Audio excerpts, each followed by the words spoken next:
Ayan mga ka-partners, nagbabalik po ang programang Patok, May Oportunidad sa Bawat Katok. Kami pa rin po ang inyong mga katok. Ako po si ka-partner Jillian. At ako naman, si ka-partner Chiclet. Yan, at oras po sa Pilipinas, 1:25 in the afternoon. Ayan, kagaya po ng sinabi po namin kanina, meron po tayong makakapanayam at makakausap ng personal, isang doktora at may puso, may magandang advokasya para sa ating mga kababayang Pilipino. Huwag na po natin patagalin mga kapartners dahil makakasama po natin ang isang doktor na may puso, isang negosyanteng may layunin at cum laude sa UP Diliman, valedictorian sa PLM College of Medicine at Assistant Chief Resident sa UP PGH Pediatrics. Aba, pero higit sa lahat, isang lingkod bayan sa puso at gawa. Importante rin iyan mga kapartners na kasi simula noong 2006, tinupad niya ang pangarap na makapaglingkod sa mismong komunidad ng kanyang kinalakhan. Sa pamamagitan ng Health Index Multi-Speciality Clinic, ngayong araw makikilala natin ang isang doktora na pinanghawakan ang prinsipyo ng service before profit. At honesty is still the best policy. Ayan, kahit sa gitna ng pandemya mga ka-partners. Kaya't wag na po natin patagalin. Let's give a warm welcome sa ating ka-partner na welcome to Ever Passionate Community Doctor. Walang iba kundi si ka-partner or Dr. Maria Cristina Ignacio Alberto. Ayan, good afternoon, Doc. Magandang hapon po sa ating lahat. Welcome Magandang po. hapon ka-partner Chiclet and Jillian. So Yes. maulan pero masaya pa rin silang tingnan. Walang makakahadlang sa interview na ito. Bagyo lang sila. May bagyo lang yan, Doc. Oo, bagyo lang yan. Patok tayo. Serbisyo pa rin tayo. Yes. Yes, Servisyo pa rin. perfect. Ayan. Ayun. So Doc, or ka-partner, preferred kasi ako sa Doc. I'm so curious about sa title na sabi po is Balancing Profit and Service. So, sino po ba si Doc bago po naitayo itong clinic? Ano po yung naging istorya po ninyo? Konting kwento po para po sa ating mga kababayan. Okay. So ako po si Doc Tina. Kilala po ako ng komunidad at sa social media as Doc Tina. So nagsimula akong lumaki sa maliit na barangay ng Mambog, Bacoor, Cavite. Nung panahon na agricultural land pa yung buong Cavite. No, wala pang mga subdivision. So basically farming community. Tapos nakapag-aral sa Universidad ng Pilipinas through scholarship ng mga taong mabubuting loob. Kaya gusto ko rin ibalik yung kabutihan na yun sa mga kabataan yun dahil dinanas ko na, alam mo, maging mahirap sa Pilipinas. Yes, Sobra. exactly, At ma'am. kahit matalino ka at may ambisyon, kung wala kang makakapitan na tutulong sa'yo, diba? Hindi mo ma-reach yung mga pangarap. Kaya ngayon, yung aking dream na dahil naabot ko na yung aking pangarap na sana lahat ng mga kabataan ay matulungan ko rin na maabot yung kanilang pangarap. Yes. Wow! Ito ka-partner or doc, 19 years na po yung inyong clinic. Nabanggit po kanina, nag-start po siya noong 2006. So, dumaan po kayo sa pandemic. So, alam naman po natin na nung pandemic po, maraming nag-close doors. At the same time, naging blessing siya sa ibang tao kasi nag-open door po yung opportunity sa maraming bagay. So, paano nyo po napapanatili ngayon ka-partner yung tiwala po ng inyong community throughout the years? Kasi sa larangan po ng medisina, sa health industry po, malawak po yan. So, share it po kung ano po yung naging inspirasyon din po ninyo. Sige. We started 18 years ago. So bilang bahagi ng komunidad, kilala ko yung mga tao doon. No? Alam ko yung kabuhayan doon. Low to middle income. So marami sa mga mamamayan namin ay mga tricycle drivers, jeepney drivers, mga yung low income family. So alam ko rin na kailangan yung serbisyo ang unahin mo before profit. Laging yun eh. Kasi bilang mga doktor, alam ko naman na may pangangailangan tayo. Kailangan din natin magbayad ng kuryente, magpaaral ng mga anak. Pero higit sa lahat, kailangan din natin unawain na napakahalaga ng role natin sa komunidad na makapaglingkod at makapagpakita ng tunay na paglilingkod sa pamayanan. And I think throughout that 18 years, nakita yun ng mamamayan. Kaya nung pandemic, yung nakakatawa na storya nun, hindi ako nagdalawang isip na panatilihing bukas yung clinic dahil alam ko na dahil dun sa clinic na buhay ng matiwasa yung aking pamilya at sa pagkakataon na yung komunidad naman ang mangangailangan sa'yo, hindi mo siya dapat iwan. Diba? Yun yung prinsipyo doon. At natutuwa rin ako kasi hindi rin sapilitan yung aming mga staff na pumasok. Pero on the first day of the pandemic when the lockdown was put up, lahat ng staff ko wala pong umalis. Lahat sila nakita ko nandun. At through God's grace also, wala pong na COVID sa amin. We kept the clinic open at yung buong komunidad rallied behind us. Nagpapadala sila ng PPE, yung mga shield na gawa lang sa bahay, yung mga PPEs, nagpadala sila, pati food, pagkain para mapanatiling bukas yung mga clinic. Ang primary goal ko nun is not really to make profit dahil ang prinsipyo natin, we should not profit from people's tragedies, di ba? Hindi tayo dapat nagsasamantala doon sa kaguluhan at pinsala na dala ng kalamidad. So, what we did was to keep the clinic open, tapos yung mga tao nagpapadala ng pagkain at ang gusto lang namin mapanatili may hanap buhay yung mga staff. Kasi kapag nagsara ka, walang pupuntahan yung mga tao mo, 'di ba? At the same time, pag nagsara ka, saan pupunta yung mga mamamayan, saan sila magpapakonsulta. So, nung time na yun, na-experience ko, kami lang talaga yung bukas. So, kailangan ko matutunan ulit yung mga procedure na hindi ko na nagagawa. For example, yung mga surgical procedures na mag-opera, magtanggal ng foreign body sa ilong ng bata, sa tenga, mag-opera ng mga paa ng mga diabetic foot. Kasi lahat po talaga nagsara na. At kung meron man na natiling private hospital na bukas, napakamahal. So, we were forced to offer home services. At noong time na yun, we also offered free online consult sa mga mamamayan na talagang hindi maka-afford. And we did home management. So, napakarami pong COVID patients. Actually, ilan po yun ng mga pasyente ko. Siguro we managed thousands of COVID patients online and face-to-face and almost everyone survived. So, that's true. I think always through God's grace. Siguro talagang He shielded us kasi yun talaga yung pinaka-ano ko dyan pinaka-pride ko na walang na-COVID sa amin during the pandemic. Yes. Ayun. Doc, na-mention nyo kasi kanina na open yung yung clinic mo during pandemic. So, may kwento ba, Doc, na yun yung lalong nagpa-inspire sa'yo na tumulong? Yung pagtutulungan ng mga tao. At the same time, nakakaawa yung mga mamamayan doon, talagang walang-wala sila. So, what we did was we decided to adopt families. So, kahit wala na kami, we started a donation drive for the people around us. So for all those 2 years, we adopted almost 200 families. Tas every month, we give out 500 pesos worth of groceries. At hindi po galing sa akin lahat yun sa pagtutulungan ng mga komunidad. At marami sa mga nag-sponsor na mga families are those people na who were saved from COVID. So yung mga pasyente namin na nailigtas sa COVID, sila po yung nagkusa na mag-payback through adopting families. Yun yung nakita ko na talagang inspiration na I have to move on kasi people believe in you, people trust you, and you can, alam mo yun, promulgate that value of helping out people. At saka hanggang ngayon, after the pandemic, when wala na, syempre, balik na ulit sa hanap buhay, what we did was to transform the Adafa family to Adapa Scholars. So right now, we have 50 academic scholars and 50 music scholars at marami pa rin sa scholars na yun ang nagsusuporta yung mga pasyente ko noong pandemic. Wow, galing. Nakaka-amaze naman, ma'am, no? So, grabe ang tiwala sa'yo ng komunidad mo, ma'am, no? Kasi, syempre, imagine, magbibigay sila, and then you're giving back to the people. Wow. Aside po dun sa health services po, na ino-offer po ninyo, ano-ano po yung mga specialty pa po na pwedeng i-avail po ng mga pasyente, ng mga kababayan po natin sa bandang Las Piñas? So, bukod sa health services, we also have laboratories, no? We have clinics.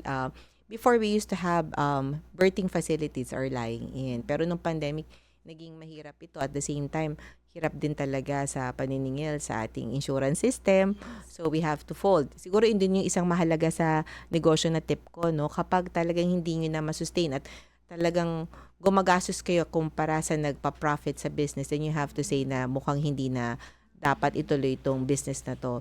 And ikalawa, you have also to be flexible.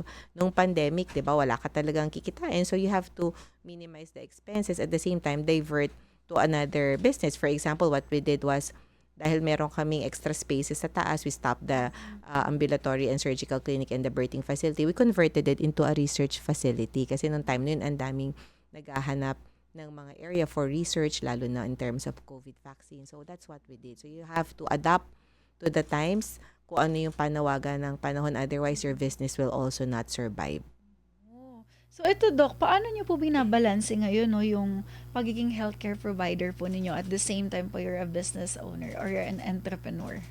Una sa lahat bilang doktor, no? Lalo na sa mga batang doktor, tandaan niyo ang role natin. Para sa akin ha, we are gifted by God with the intelligence, the skill to be a blessing to other people. Money come and go, pero yung mga buhay na maitatouch ninyo through being a doctor, it will perpetuate forever. The goodness that you do now will perpetuate pa yan to many, many people. At sabi nga ninyo, di ba, doctors are one of the most trusted people in the community. At kung makakabuild tayo ng community, ng environment, ng value, ng pagtutulungan at pagmamalasakit sa isa't isa, ang laki-laking oportunidad at responsibilidad na para sa akin it was given to us by God. So I think dapat mag-respond tayo doon sa ganong panawagan. Huwag nating isipin yung profit. Profit will come when we are passionate about what we're doing, no? So sa akin kasi ngayon, I'm in the stage of my life, it's giving back time. It's not profiting anymore. At saka nabanggit din po kanina, aside dun sa service before profit, is yung honesty is the best policy still. So ano po yung kwento behind that? Honesty is the best policy para sa atin, lalo ng mga doktor, di ba? We cannot build trust if we are not honest. So if we make mistakes, we should apologize, di ba? And at the same time, mahalaga din na bilang mga doktor, syempre napakadaming produkto dyan, mga daming gamot na pwede tayong i-recommend sa ating mga pasyente, di ba? That we will profit from. Pero lagi yung tatanungin sa ating sarili, makakatulong ba talaga? Kasi kung hindi makakatulong ito para sa ating pasyente, pero magpa-profit tayo, dapat hindi natin gawin yun, 'di ba? So what is best for patients, what is for their best interest, yun lang po yung ating gawin. Para sa akin, I'm a breastfeeding advocate. So talagang breastfeeding ako, 'di ba? Even if you profit from other products, you shouldn't. Because you should stand up to what you stand for, kung ano yung prinsipyo mo sa buhay. Tama. Ito, Doc, konting history lang. Balik tayo sa history po ninyo. May mga values po ba yung naiambag po ang pamilya ninyo? Kasi nakikita ko po yung dedication po ninyo, advocacy, yung paglilingkod nyo po sa bayan. Konting story lang po. Okay. Back then, kung bakit ganito po kayo kumbaga, paglilingkod nyo sa bayan is talagang intense. Actually, I was raised by both families, my mom's families and my dad's family. Talagang very God-centered, no? Talagang paglilingkod sa Diyos. Bata pa lang ako, naalala ko yung nanay ko, pag may calamities, mamimili yan ng mga sardinas, ipamimigay dun sa mga poor communities. Growing up, I was also brought up by mga schools na talagang yung value sa community ay napakahalaga. So, high school pa lang, I was volunteering to teach with street children. And even my families kasi, almost all of us, may mga cousins, my uncle, they have their own foundation na talagang ang focus more namin talaga is educating the children and giving them the proper values in life na alam mo yung pagmamahal sa bayan at pagmamalasakit talaga is the emphasis. Para sa Diyos at sa Pilipinas talaga nating mahal ang advokasya ni Doc. Ito, Doc, on building po and growing health index, yung clinic po ninyo, no? So, ano po yung mga challenges? Siyempre may challenge po yan sa pagsisimula. Although 19 years na po siya, may mga mga struggles. So, paano nyo po ngayon ito hinarap at in-overcome Ang po? mahirap na struggle dyan, lalo na kung hindi ka na mamayamang doktor, 'di ba? Una sa lahat kasi sa industriya na to, medical industry, if you don't have the money, you cannot be part of big hospitals. Kasi the reality is for young doctors, kung hindi nyo pa alam, kasi hindi ko alam nung ako'y estudyante pa lang, kailangan pala milyonaryo ka para makabili ng stock at magkaroon ng offices sa big hospitals. No matter how intelligent you are or how good you are, if you don't have the money, you cannot get affiliated with any hospital. Pero nga ako bilang, hindi ko naman kasi inambisyon yun, more of community service. I went back to the community. Pero syempre nandun yung pag-aalinlangan, will the community trust you? Kasi bata ka pa, baguhan ka, ang dami mong mga doktor na kasabay na mas veterano sa'yo, diba? Mas malalaki at magagarang klinika. Pero when we started very small clinic, pero since day one, those your mga friends, yung mga kababata mo who trust you, who have respect for you, sila yung una talaga na tutulong sa'yo. At doon mo makikita na, mahal pala ako ng komunidad ko, no? Believe pala sila sa akin. So, that's actually parang all throughout the existence of the clinic, it's a smooth flowing journey no, even during the pandemic siguro it stems out also of not expecting too much ng profit, 'di ba? Kasi if you don't, hindi ka maghahangad ng sobra ng material things, masaya ka na dun sa whatever you have and the pasasalamat ng mga tao sa iyo. Yung fulfillment po kasi the way they Oo. respond, especially yung mga smile nila, Totoo. yung pasasalamat nila sa inyo Kaya is minsan may nagsasabi sa akin, Doktora, pwede mo na itong expand. Pwede ka nang mag-branch out doon, mag-branch out priceless dito. siya, Doc. Diba? Parang Oo. sa akin, hindi na siguro kasi madali naman ako makontento. Diba? I am contented with what God has given me. And whatever you have, always say thank you to the Lord. Wow. Dok, hindi ka ba nahirapan kasi you're giving pro bono services and then at the same time, kailangan mong mag-earn ng profit. Hindi ko talaga siya naisip siguro. At wala talaga siya sa isip ko. It's really just do your job. Before nga, nung bata-bata pa ako, nagtatrabaho ako Monday to Sunday. Buong araw yung 7 a.m. to 7 p.m. kasi parang hindi makukonsensya ka. Naku, pag may sakit ito, pag umabsent ako, saan kaya siya pupunta? Alam mo, minsan yung mga pasyente, pag wala ka, intayin ka 2 days, 3 days nang nilalagnat. Hanggang hindi ikaw yung doktor sa clinic, hindi sila pupunta eh. Pero pag tumatanda ka na, mahirap na talaga. Mahirap na at the same time kasi ngayon ang priority ko, half of my 7 days a week is for my clinic, half is for community service. Hinati ko na siyang ganun. So, parang yung work-life balance, no? Kasi balancing profit nga and service. So, paano nyo po ngayon ginagampanan yun, Doc? Yung role po ninyo.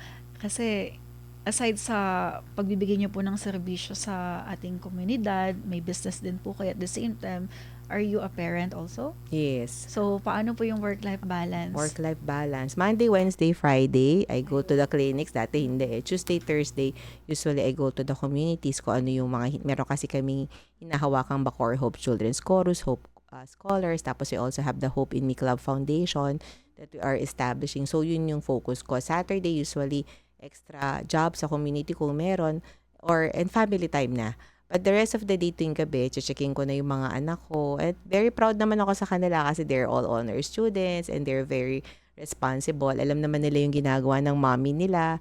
Sabi ko nga sa kanila, laging tinatanong ng mga scholars, hindi daw nila malilimutan na linya ko na bakit daw mas marami pa akong time sa mahihirap na bata kasi sa mga anak ko. Ang sagot ko sa kanya, pinaalala niya lang sa akin nung 2 days ago na kasi alam ko magiging successful yung mga anak ko at they have many. Diba kahit wala ako dyan. Pero for the children I help, pag binitawan ko at wala ako, alam ko, they will have it difficult in life. You earlier said about the foundation. Is it Club Me. Hope in Me Club? Hope in Me Club was established 9 years ago. Tapos this July 26, we are launching it as a national foundation. So we are having more partners so we can help more people. And we will have an event po sa Manila Hotel to launch this and a choir concert from the Bacoor Hope Children's Chorus. Wow. So ito pong mga beneficiary po ninyo, Doc, paano nyo po pinipili? The Bacoor Hope Children's Chorus. Ang una pala is the ADAPA Scholar. We have 50 academic scholar immediately after the pandemic. So ang pinili namin talaga yung mga recommended na mga teachers na mga, bukod sa matatalino, dapat may tamang values at saka yung mga student leaders na nagpapakita talaga sila ng kakayahan na mag-lead sa community, no, na mag-stand up for what is right. Yun kasi pinakamahalagang criteria sa akin no. Matalino nga pero wala namang pagmamahal at malasakit sa kapwa, medyo, 'di ba, alanganin ka. And then 2 years ago, we started out the Bacoor Hope Children's Chorus. So we had the audition for all the public school students of Bacoor. Tapos lahat ng mga pumasa, we train them every Saturday. Tapos we already competed in an international competition. So nanalo naman kami ng gold at silver. This August, we'll also compete with Andrea Veneracion International Choir Competition na dapat sa CCP. Tapos, last night, we got a message from the National Commission on Arts and Culture na we were also chosen to perform on August 3, Saturday, sa Metropolitan Theater as one of the children's chorus. So, napili din kami. So, last night we were given the email. So, nakakatuwa kasi we're a very small choir. Tapos, we're just 2 years old and we're getting all these opportunities. Doc, may I ask this question? Are you also a musically Yeah. inclined Gusto ko person? rin Kasi, sana- ano kasi parang sa lahat ng naano ako pwedeng doon, ano, yun yung na-struck ano ako nila. doon. Kasi bakit parang lumiliko tayo sa music side? Okay, sige. Yung mga tito-tita ko actually nasa women's rights group sila, human rights group and may foundation sila. Pero they're also part ng tita ko was formerly the director of PETA. And my tito is also the founder of Sining Cambayoca of the Mindanao State University. May ano talaga kami, I'm not musically inclined. Musically inclined ako pero walang hilig sa akin ng music. Ayaw sa akin ng music. Pero I admire people who have this talent to dance, to sing. I don't have them but I admire them so much and I support this talent. At the same time, there's always a realization that not all kids are academically good and excellent. So, how do you provide the space for these children where they can develop their talent, 'di ba? Sa musika, sa teatro at saka sa singing. Actually, meron nga kaming Bacoor Youth Orchestra na medyo pinark muna namin kasi wala pang budget. So, we want to sana to rebuild that. Sana kung may mga volunteers po dyan magtuturo ng music kasi ang dami pong gustong matuto. At saka nakita namin na through music you can uplift their lives. Like, two of our choir group member are already scholars of the Philippine High School for the Arts. Na through the music education they got from us, nakapasa sila sa examinasyon ng PHSA, which is one of the most prestigious art school in the Philippines. So ensuring na for the next 6 years, libre ang edukasyon nila, pagkain, dorm, and everything. So that's hanggang high school, senior high school. And for the parents na who cannot afford education, napaka laking opportunity din. At the same time, the honor it brings to the family kasi napaka-iilan po talaga ang nakakapasa sa PHSA. Palakpakan po natin si Doc. Yes, ang galing. Ang Ayan. galing. Ngayon, Doc, ilan na yung, kanina na-mention mo yung meron ka ng 50 for the Academic scholars, academic at saka scholars sa and choir. then sa choir is 50 din. Mm-mm. Mayroon po ba kayong mga plan pa aside dun sa orchestra na yung wina-workout niyo and then meron pa ba tayong mga plans like expansion, ganun po? Actually, we want to expand to more provinces to replicate this project. Actually, we also had work with the Bacoor City Government. So we had established feeding program for 7,000 children every day for the past 2 years. Yung mga malnourished na mga bata pinapakain araw-araw. We also have partnership with Lions Club for yung pagpo-provide ng mga glasses for children na mahilalabo ang mata. And then we also have partnership with Starkey with provision of hearing aid na sobrang mahal sa mga mahihirap na walang kakayahang makabili ng hearing aid, which costs mga around 100,000. And then we also have actually napakadami namin ginagawa. Actually sabi nga, paano mo ba ginagawa yan? So we also have a regular feeding program for kids at saka yung provision ng mga school supplies. So, yung mga simpleng pencil, papel, minsan po, ang dami namin batin na-encounter na ganyan kaliliit na lang yung mga pencil, no? Yung mga pencil na we take for granted, yun ay napakahalaga para sa kanila. So, yun po yung amin. Continuous po yung, we're asking for continuous donation of school supplies kasi nga ang focus namin talaga is inspiring children to stay in school. Ayun. Ito, Doc, tanong ko po na how do you see the future ng healthcare and private clinics po pagdating po sa, syempre sa Pilipinas, ano ba yung nakikita mong future 5 years, 10 years from now? How do you visualize it po? Actually, reality is, real talk tayo, no? Real talk. The truth that matters. Okay, most doctors right now, no, kahit naman noong time ko, usually they migrate to abroad kasi mas malaki nga ang opportunity, mas malaki yung pera, and at the same time we're seeing a lot of private hospitals, diba, engaging in medical practice. At talaga naman pong hindi ma-afford ng ating mga kababayan, no? Tipong ibebenta na yung buong ari-arian nila just to have their patients admitted. So, lagi-lagi yung panawagan namin sa aming kapwa doktor, lalo na po sa mga batang doktor na we are given that special opportunity, no? Para sa akin, opportunity to serve. Oportunidad ang paglilingkod. Ilan lang tinatawag ng Diyos na maglingkod at maging doktor ng bayan. So, sana maging kasama natin kayo, no? Kaya nga sabi ko, pinili ko yung title na Balancing Profit and Service. Dahil alam ko naman na bilang tao may may personal tayong pangangailangan para sa sarili natin at pamamayan. Pero wala pa rin pong papalit dun sa tunay na paglilingkod sa bayan. Ako, yung fulfillment na ating makukuha. Marami po tayong matutulungan at maraming Pilipino pa ang nangangailangan sa atin, no?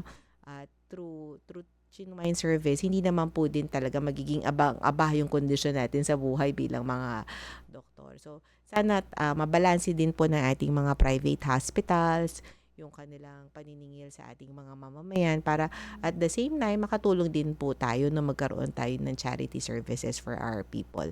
And at the same time, minsan naman po ang charity doesn't only come through money or resources. We can also give time para yung mga komunidad natin matuto paano ba ma-prevent yung mga sakit. Kasi that's also what we're doing in Hope.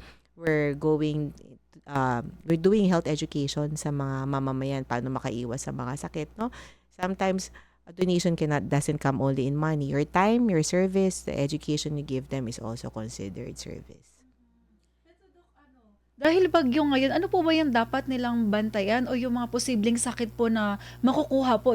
Mentioning yung mga sakit-sakit na dapat ahead of time paghandaan ng mga Pinoy. Okay, so number 1, dahil baha, leptospirosis.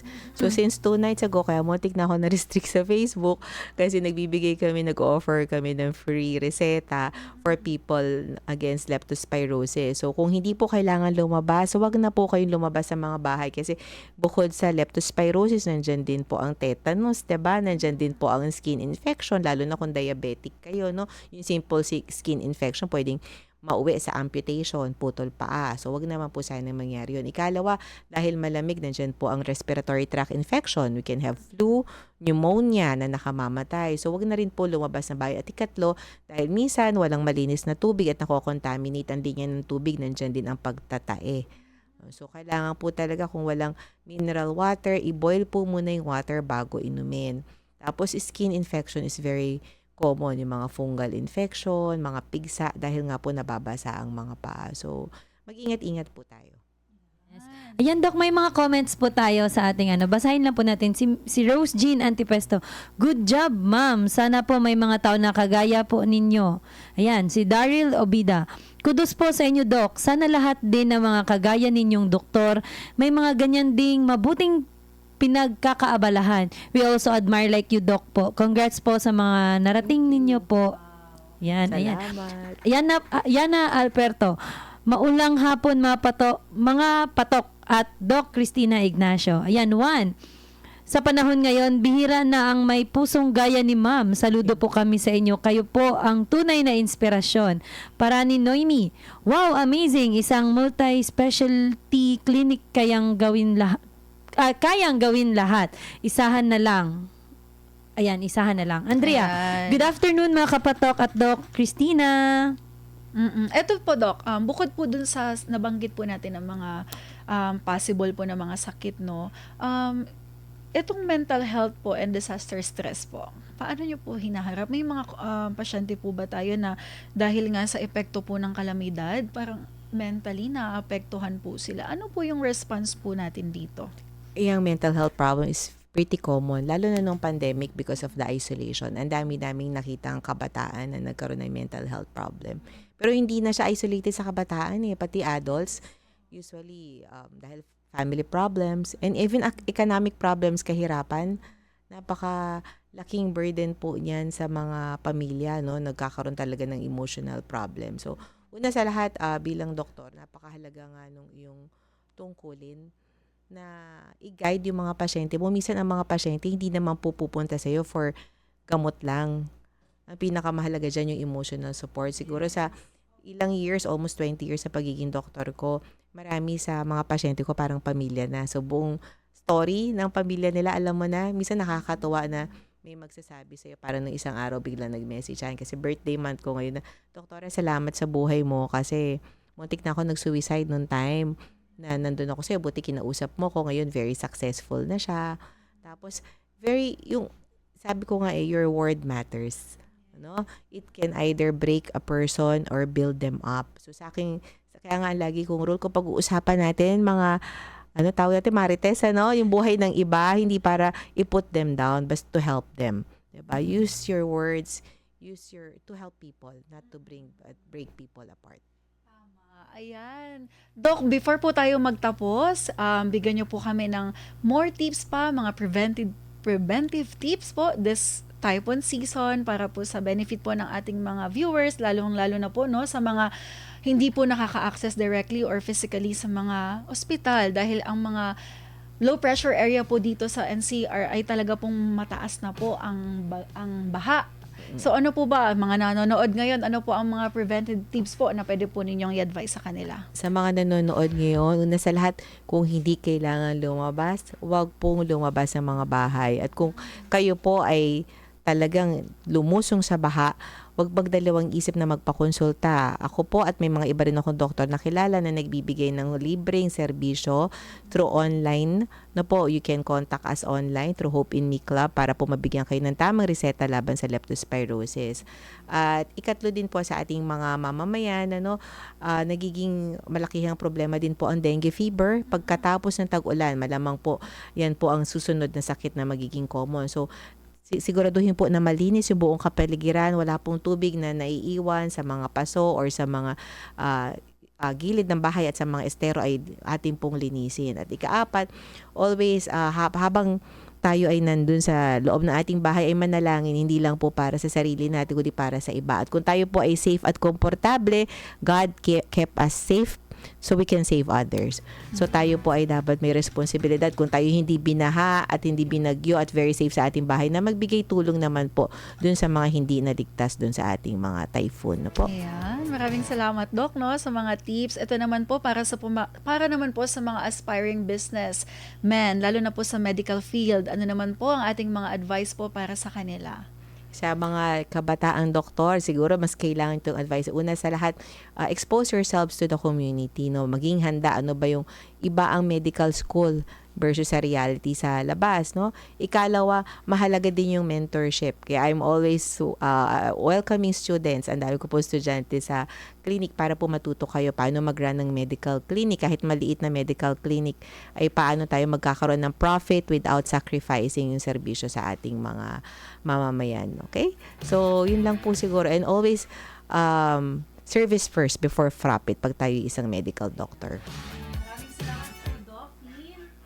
Maraming salamat po Doc Tin sa pagbabahagi po ng mga tips especially no sa ating kalusugan at pagbibigay highlights po ang pagtulong po sa ating komunidad, especially ang pagbabalanse po ng profit at ang ating serbisyo. Maraming salamat po sa pagpapaunlak po ninyo dito sa Patok sa DZAR. Naway mas lumawak po ang inyong reach, mas marami pang taong matulungan at patuloy sa God-driven purpose na inyong ginagawa para po sa ating lingkod bayan. Maraming salamat po Doc, at para naman po sa ating mga kapartners, kung meron po kayong kwento na alam nyong tatatak at papatok po sa isipan ng bawat Pilipino, Abay, wag mong itago, kundi dapat ito'y iyong ibahagi at ipatok na yan. Bago po tayo tuluyang magpaalam, lagi pong sinasabi sa ating Bible, ang Proverbs 10:4. A lazy person will end up poor, but a hard worker will become rich. Yan, nagpapahirap po ang katamaran, ngunit ang kasipagan ay nagpapayaman.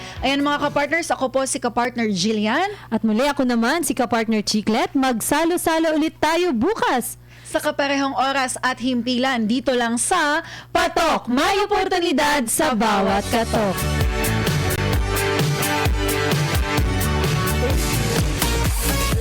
Inyong napakinggan ang iba't ibang kwento at kalaman dito sa programang Patok. Hanggang sa muli, magsama-sama ulit tayo tuwing Lunes hanggang Biyernes, 1:00 hanggang 2:00 ng hapon. Dito lamang sa DZAR 1026 Sunshine Radio Manila.